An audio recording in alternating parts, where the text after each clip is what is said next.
to enable emojis on Samsung keyboard.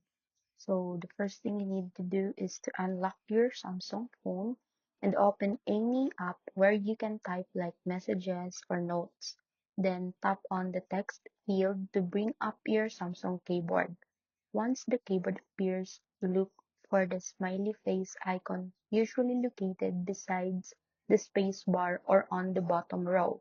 If you see it, simply tap it and your emojis will instantly appear. But if you don't see the emoji icon, don't worry. Just tap the three dots or settings icon on your keyboard toolbar to open more options. From there, select keyboard layout or mood, depending on your device. Then make sure the emojis option is enabled so it becomes visible on your keyboard. After turning it on, go back to your keyboard and now tap the smiley icon to access hundreds of emojis.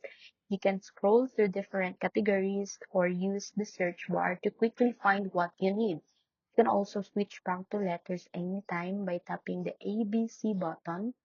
And that's it. You've successfully enabled emojis on your Samsung keyboard.